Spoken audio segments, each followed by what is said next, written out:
Okay, class. So, that's all for today.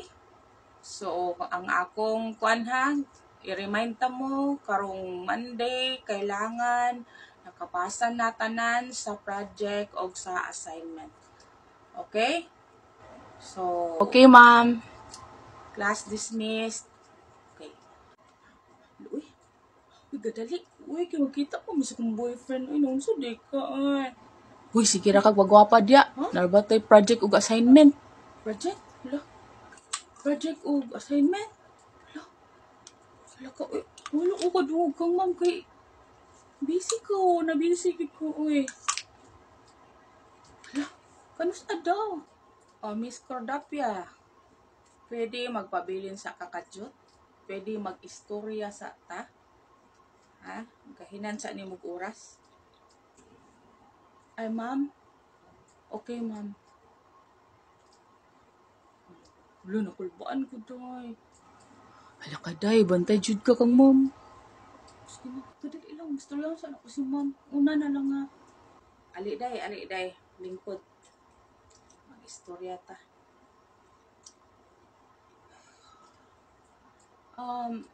Unsa may problema?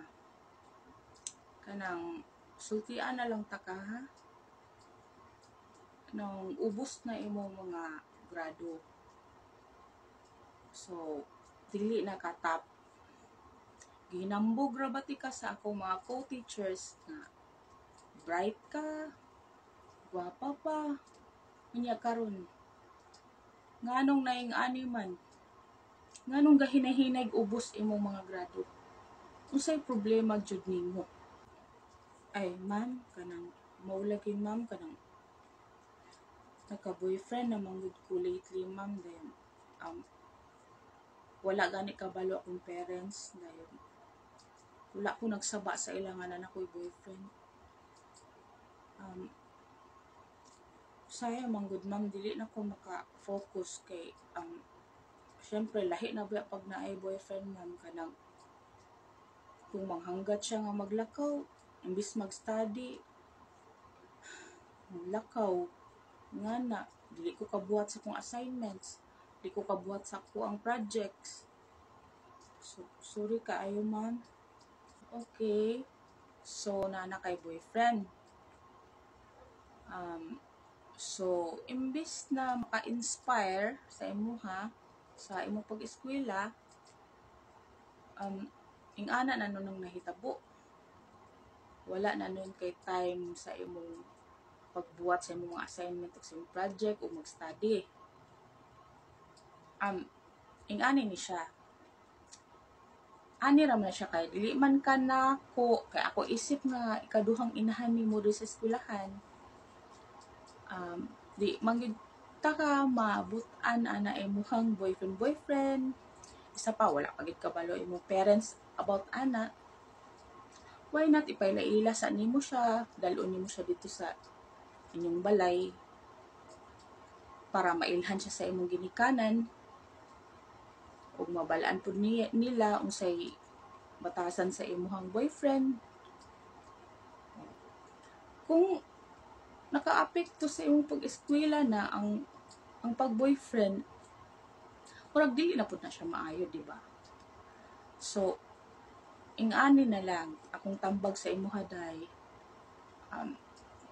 Kung daghan yun kayo gani kag mga buhaton para sa eskwelahan, sayang man imong grado. Ha? Sayang jud. Sayang imong ka bright. Tapos maapektuhan lang tungod kay nagka-boyfriend ka. Ani na lang. Why not? Instead na mong gawas mo, ipaadto siya sa inyong balay, tapos ipatabang nimo siya sa imong mga project, sa imong assignment. Diba? Mas okay. Mas imong parents walay hunahunaon nga lain kay naaraman mo diha. Isa pag-eskwela pa mo. Bata pa. Kailangan unahon jud ang pag-eskwela, di ba? Okay, ma'am. Salamat kay sa imong mga tambag, ma'am. Ayaw lang kabala ka, ma'am, kay ako nang paningkamutan nga mataas ug balik ako mga grades. Salamat kay ma'am nga naka-teacher ko og pareha nimo nga dili diretso mga saba, iagi gid og istorya, kanang tarong nga istorya.